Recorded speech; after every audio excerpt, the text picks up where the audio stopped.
everyone knows the hot topic right now. Like literally in one night, iOS, Apple directly decided to remove Freecash by misleading ads and sensitive data issue.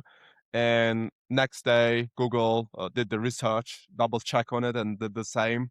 And we were discussing who is the biggest.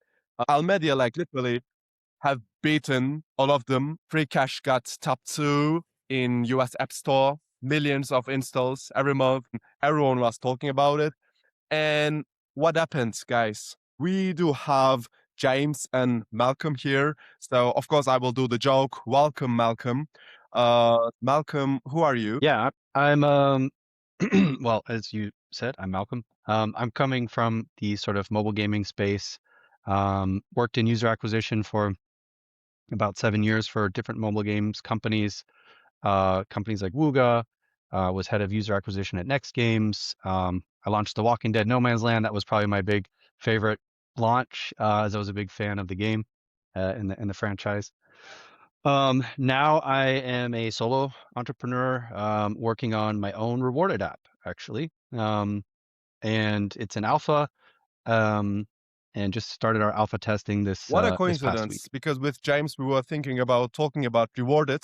Wow, good coincidence. James, who are you? Yeah, James Crabb. Oh, I think Malcolm and I have similar backgrounds. I also am from the mobile gaming space, more on the product marketing, business development side, but I've also worked on the UA side and ad tech, ad monetization side of things as well, having worked for companies like Kabam, Huge Games, Outfit 7, Wargaming, and then more recently in the rewarded space, a bit in Web3 when that was a thing briefly, and now with doing a couple of things. One is with Mode 7, where we're a collective. We're consulting for companies that want to either sell into the gaming space or gaming companies themselves, maybe UA, product, social, and BD and sales.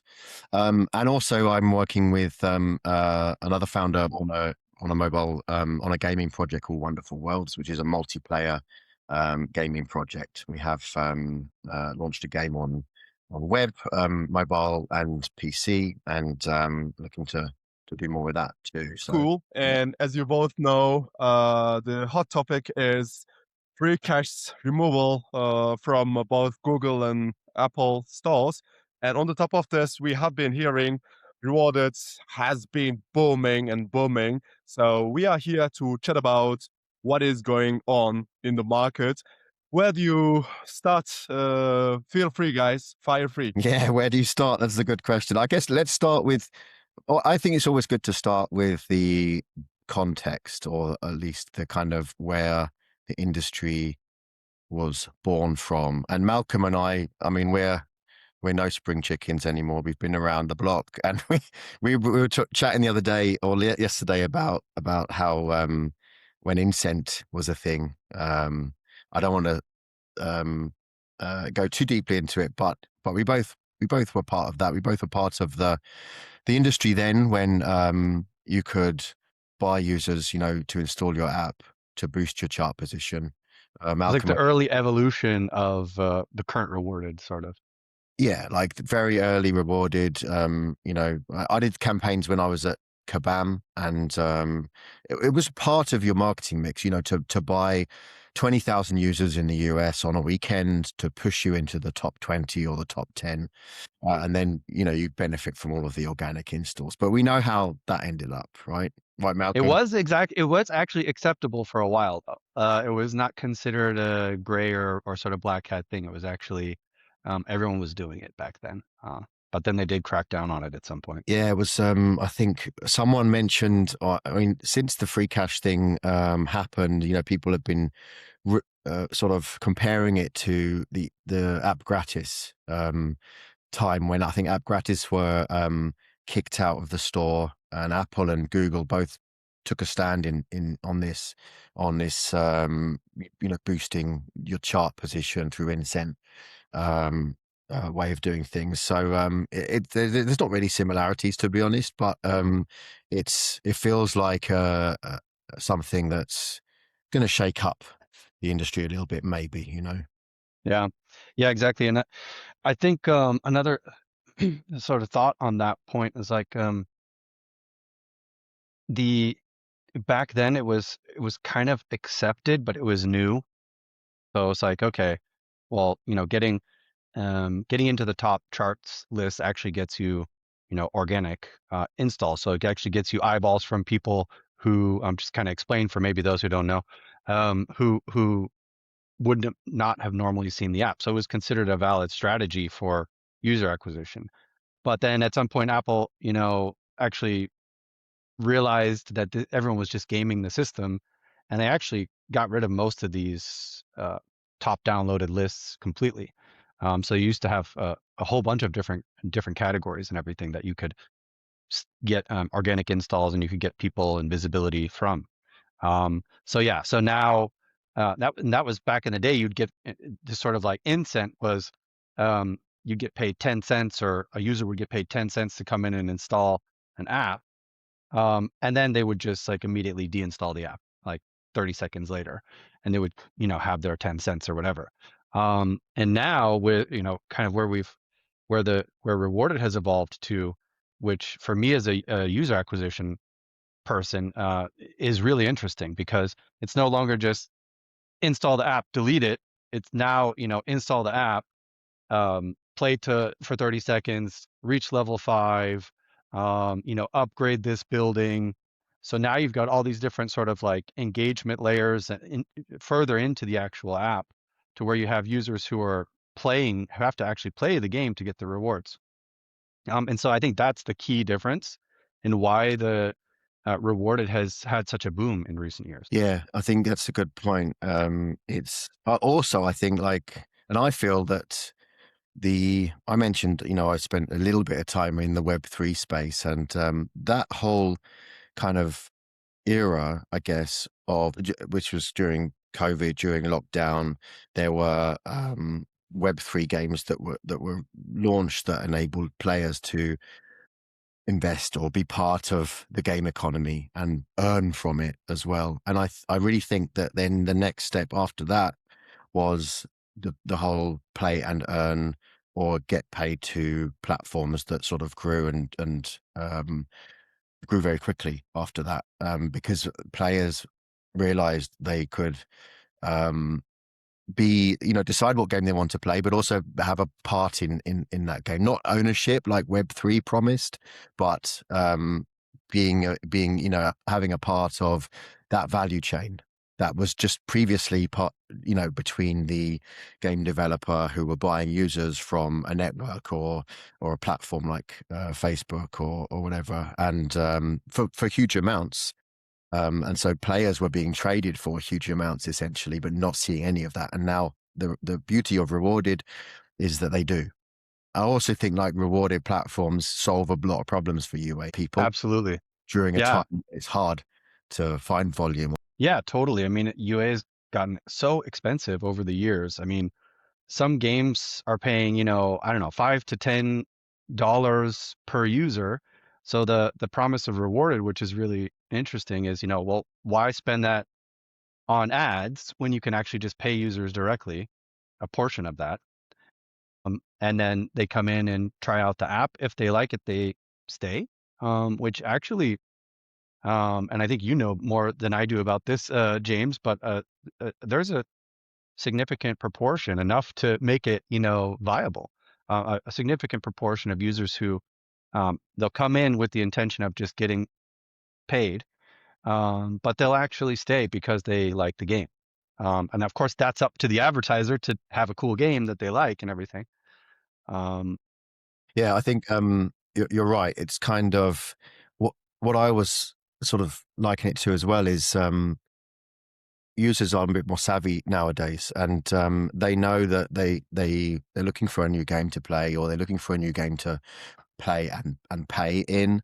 So they're not going to go to the store for that anymore. They don't get anything from that, right? So they come to one of these platforms probably one of the more established ones, which have an app store feel to them a little bit, and they are able to browse and find their next game that they want to play and earn in as well. And sometimes if you're a paying user, you can earn big. So I mean, you're not essentially earning because you end up. The idea is you pay more than what you actually take out of it, but it ends up at a you're making these purchases at a discounted rate Actually, we should essentially. also point out that Um, it's not always super profitable. Like, I know the games, like just like the giant ones like Monopoly Go, they are not paying $4 or $5, like it's going 15, 20, even 25. So I even don't know if they make it up after 1 year. Like literally, the recouping is kind of not that, let's say, great as depicted. Yeah, I think that's a good point. I mean, there's winners and losers as well. So, and I think the industry kind of relies on that not every advertiser that buys users on these platforms will find the magic formula to make it work. And the platforms need that as well because they need that ad spend that's going to be that maybe isn't going to work for some, but they can then make that work for others. They have more of a chance to make it work for other advertisers. Yeah. Um, so yeah, I mean, just like, general UA, there is also winners and losers, right? Like, um, you may have just, sometimes you have games that are just not super promotable and it's really hard. Or maybe the UA cost is just too high to recoup through the free-to-play business model. Or, maybe your game itself is not optimized well enough to recoup that UA cost. So there's just like a lot of variables that goes into it. But I do think that that even if you have the Monopoly Goes paying 50 euros or $50 per user, that's likely because they actually have purchase events in their task list, right? Like so, um, you have stuff that is more engagement focused for users to do or for players to come in and do. So it could be just reaching a certain level, and they can do that just by playing. I think that still provides some value to the advertiser. They get active users, they get DAU, they have a certain percent that are going to naturally convert to paying users from that yeah, alone. But then you also have, actual revenue generating events as a reward as well. So like if they purchase in Monopoly Go, I don't know, a $10 pack of whatever, virtual goods, um, then the user gets back a certain amount of that. I would assume if a user is paying, earned $50 from Monopoly Go as an example, just as an example, Monopoly Go's gotten it on their end as well. They've earned out, from payments from that as well. So it is a little bit is on the advertiser to set up their event mm. tasks to be profitable. Like if they don't do that in an intelligent way, then it may be that they're not able to recoup their costs. Yeah. I There think is that's another, yeah.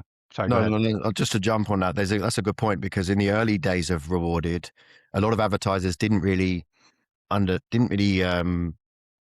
understand that so much. Yeah, How rewarded campaigns differ from traditional UA campaigns, and a lot of them would start applying LTV curves to that have been built the on reward.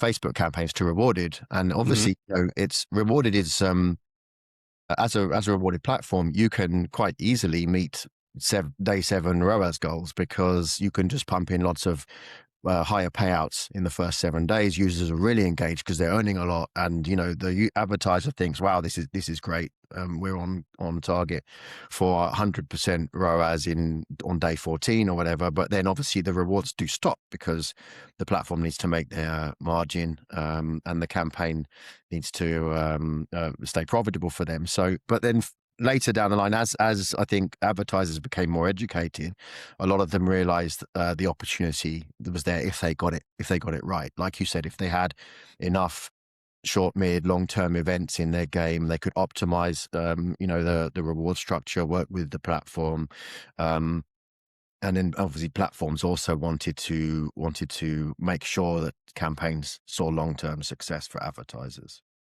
Everyone knows the hot topic right now. Like literally in one night, iOS, Apple directly decided to remove Freecash by misleading ads and sensitive data issue. And next day, Google did the research, double check on it, and did the same. So what I mean, like the big picture here, we do have a 17 years old founder out of Almedia, uh, third fastest growing company in Europe, which is crazy. And we were discussing who is the biggest. Joe, like Xbox from Germany, Almedia, like literally have beaten all of them. I would say, like everyone was saying, we are scaling the most with Almedia. It's like working great. The others are, I don't know. And where we come to Freecash got top 2 in US App Store, millions of installs every month. Everyone was talking about it. And what happens, guys? Well, that's the question. I mean, we know what TechCrunch have written or alleged, so we know kind of. I think we can narrow it down to three kind of areas, or three kind of areas to look at. First, obviously, is the TikTok ads that everyone's talking about that get paid to scroll, messaging that we've all seen on TikTok. We've all seen these ads running, and that obviously worked very well to get lots of users clicking and clicking through and downloading Freecash. And then the other is the other allegation is the I think Freecash had already been banned from the stores, and then there was the idea that they had bought another platform, renamed the platform account, and relaunched Freecash. The third allegation is or area of alleged kind of wrongdoing, I guess, is data harvesting, which I don't know. There's not much detail on that, or on sort of what actually they were allegedly doing. So I think we kind of like don't have a lot to go on there. But yeah, certainly the first two, I think you can kind of come up with your own conclusions. You can see, you can match what you see on TikTok with obviously rise in the charts. Malcolm, any thoughts on that? There was another one I just have in my list, which was fake reviews and bot traffic on the App Store pages. I would just add, though, that's a really tricky one to prove. Actually, most of these are very tricky to prove. That's why, I mean, when you see it as a sum of sum, it does seem like there were some corners cut, right? Like, the growth was absolutely insane. First of all, I also want to say, respect to Moritz as a young founder, as a founder in general. Like, I'm really have been impressed with what he's been able to do. Like, it's incredible, actually. But also, this kind of growth is always a little bit, especially in the online world, you're always a little bit like, all right, let's peer under the curtain here. Like, how are they doing this?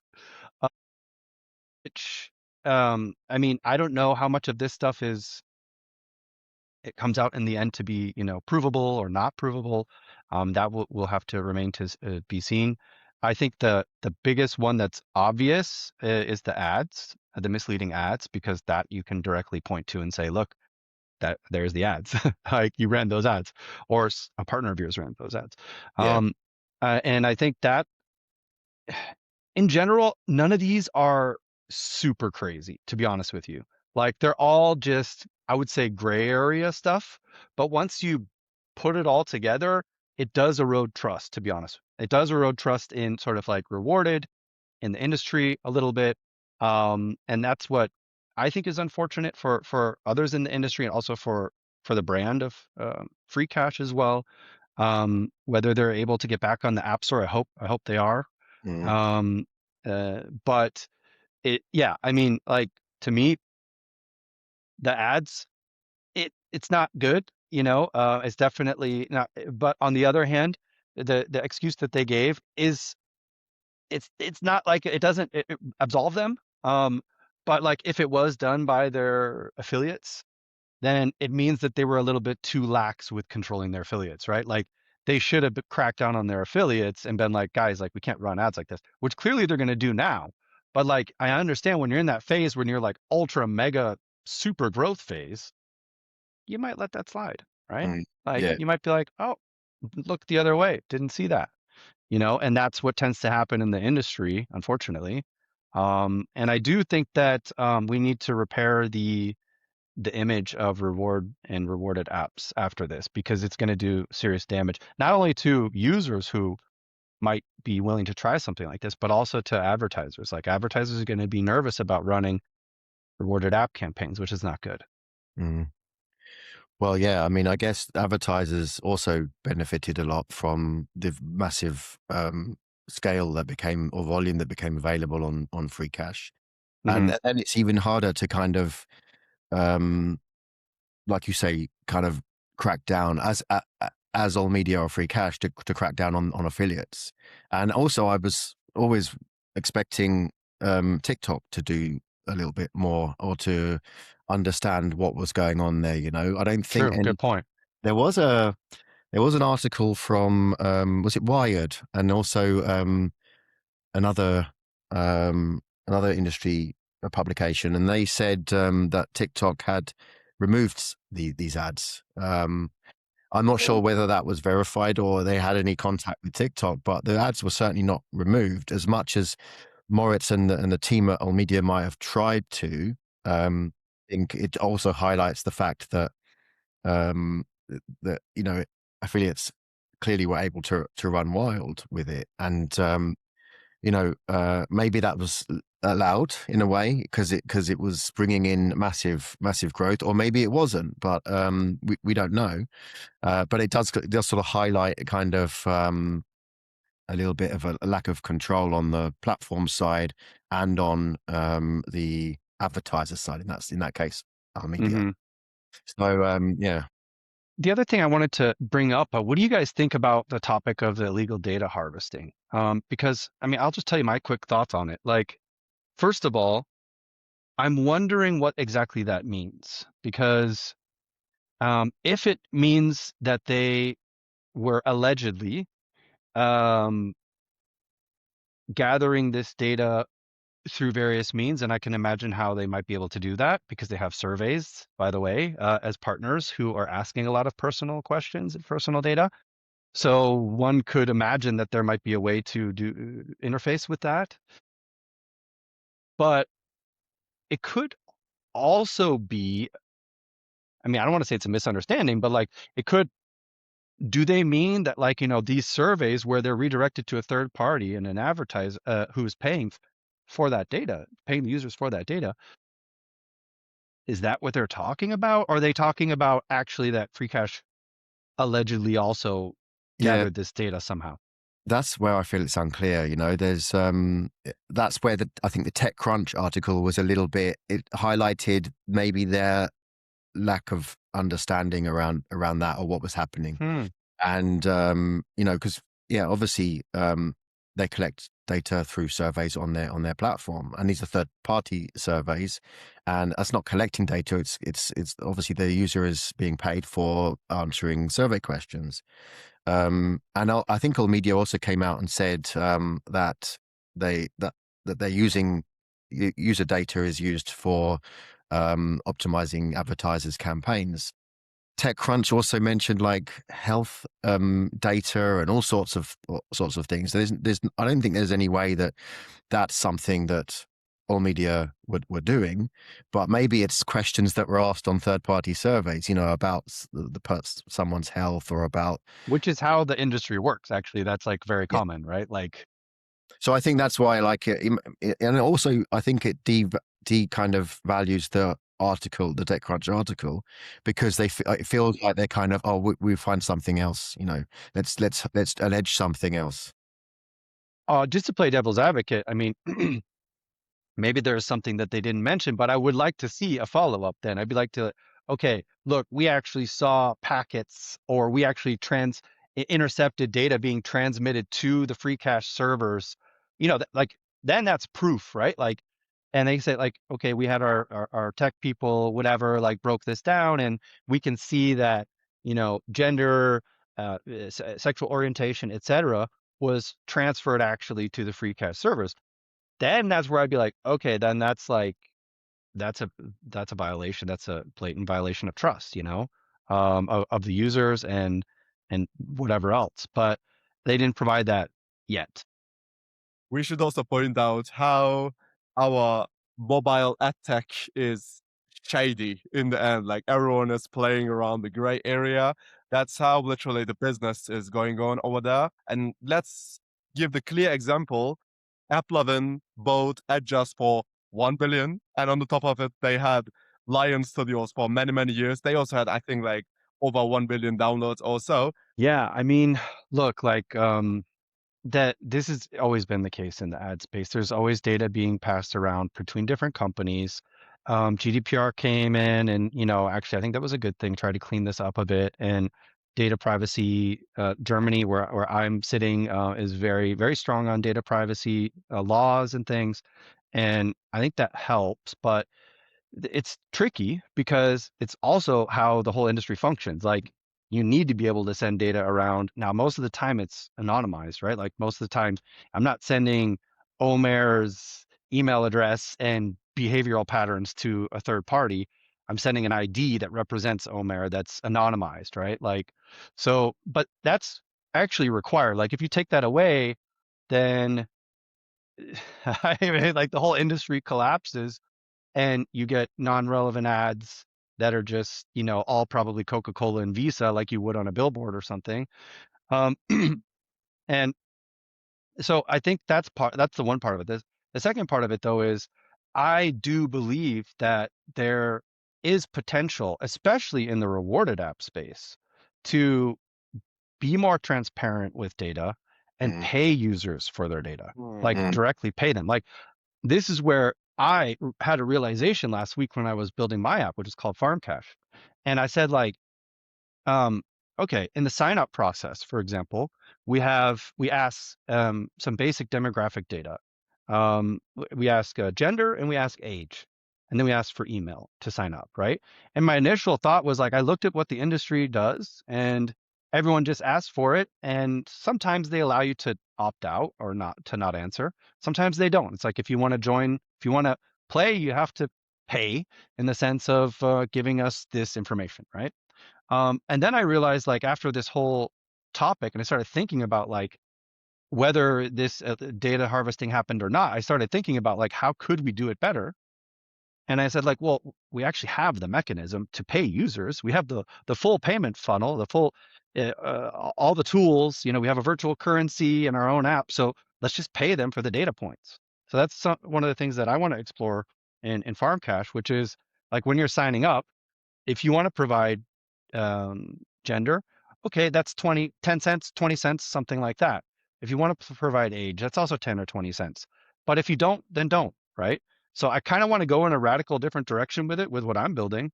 I hope that, other rewarded apps would also consider this and look at that. I mean, you could take this is what I'm talking about right now is, by the way, called first party data, which is data that I'm storing on my servers, right? Farmcash servers. Well, what about if, an advertiser says, hey, we would love to have enhanced information about the users that we're getting, and we'd be willing to pay for that. Well, that's another interesting thing where, well, what if we could potentially rent that information out? So for example, you say like, we're going to pay you up front for providing certain personal information, still anonymized. You still have this ID obfuscation layer. But we're going to use that to optimize our offers for you better. But like if we want to pass that to any third party ever, then you need to agree to it, and we're going to pay you per month for it. yeah, I think that's where the industry should go from this, is more transparency like that, less ambiguity, I guess, like being clear with users what data they are sharing or selling, and then where that is going from there and what value they gain out of that as well, you know. So there's always where data is being traded. I think there's always that opportunity for users um, to have the final say, you know. Yeah, exactly. And I mean, um, look, like I don't think it would be a lot of money to be honest, because aggregated data per user is going to be pretty low, but it's more of a trust building thing. Mm, And I think like what I don't like to hear, and I don't think it's, you know, again, don't know if it's true or not, but like I know that there are bad actors out there, 100%. Um, not even including Freecash or anything, but like there are bad actors out there who do steal data and share it. This happens in the industry quite a lot, and I think also in the rewarded space that rewarded apps, should be it's all built on trust actually. Like it needs to be really. It's not only trust for the users, but it's trust for the advertisers as well. So the advertisers need to trust that you're sending them real users mm, from the country that they say they're coming from. And the users need to trust that you're not going to be screwing them over, not paying them, stealing their data, and this sort of stuff. And I think if that's improved, then we actually can even grow the industry bigger. mm, yeah, 100%. yeah. And like I would say, as the last topic, I really foresee the leaders will keep acquiring the other rewarded channels. That will be like my last claim during this podcast. So we already do see major acquisitions like Xmox getting Prime Insights via Ionic Group, and also like Mega Fortuna, the Turkish rewarded UA stuff. Hmm. And yeah, so like we are also seeing a consolidation in the rewarded space, just like the classic ad network business. Um, so yeah, that would be Hmm. my claim on where we are heading in 26 and 7. Yeah. Also, was it Best Play? I think Yeah, acquired and by CSoft Azara Korean, at $200 million. Yeah, yes, Just Play for NCSoft. I think like maybe there'll be a few more, or I think a lot of investors will be looking to see what happens next. To see, I mean, obviously it's a big shock yeah. to see free cash pulled from the stores. Will they get back on the stores? How will that happen? And where will we go from there? And obviously all the other rewarded platforms as well will be looking at that in detail. So I think you're right. We'll probably get back to a point of consolidation. There's a lot of competitors out there, a lot of new entrants. Malcolm planning to be another one, but I think that from new entrants to the market now, you need to see something, something innovative, something unique, something different, and you do see that more and more now. Whether it's what Malcolm's working on in terms of the sort of fused model of gameplay with a rewarded platform, or what also you mentioned, Malcolm, around data transparency, or being more of a platform that is providing that transparency to users. So yeah, I think interesting to see what Yeah, the next steps are. especially like but back then when we were also the pioneers in the rewarded space, way it was way easier. So like just go for it and you will get some success, small to big. And like Gamelight was one of the biggest, let's say, burning companies. So what I mean, they were ex Agile and very quickly going for the startup, and they were like projecting to achieve $1 billion in revenues, like all the PR works. So what I mean, good luck, Malcolm. Yeah, yeah, he's gonna need a lot of luck. But I think Malcolm. It's yeah, as I said, like doing something different, or having a learning from not the mistakes of others, but like Yeah. the industries come from. I think is good. Yeah, yeah. I mean, so just a little bit about what we're doing differently. I already mentioned what I would like to do. That's the aspirational things of like with data, but in terms of what's built right now, so it's basically a farming game that you earn seeds through completing rewards or completing tasks. So installing other apps, surveys, the usual. And then you plant those seeds and they mature and grow over time into real cash. And then so you harvest real cash. So the idea is that it's a little bit more fun and a little bit more engaging, and you're more likely to get attached to your farm and want to come back instead of, just having this more transactional, cold feeling that most rewarded apps have. And yeah, it's in the alpha stage right now on Android. So if anyone wants to check it out, just go to farmcash.app. And you can sign up there, and I can get you in the next playtest, and then we'll be launching in Q2, soft launching in Q2. It was a really nice chat. So we will be live today, probably. Thank you for joining. Final Nice. words? Malcolm, any final words? I think it sets a pretty bad precedent if you're just completely removing the market leader and that's it, right? Like, I think I hope that they're back on the App Store within the next week or two. And I do think it's a good wake up call though, and I do think that rewarded apps should make sure that they try and be as clean as possible, um, and to regain the trust of users and of advertisers as well. Yeah, yeah, I agree. I think like it would be good to see them back. It would be good to see a bit more clarity on how the app stores are going to how rewarded platforms can work with the app stores to maybe solve some of these concerns that the app stores have always had. By the way, it's always been a bit of a love-hate relationship. So Mm-hmm. Then we will be seeing the full episode on Gamigion TV today. Thank you for joining, guys. cheers, guys. Thanks a lot. Awesome. Thanks, Omer. See ya. See you, James.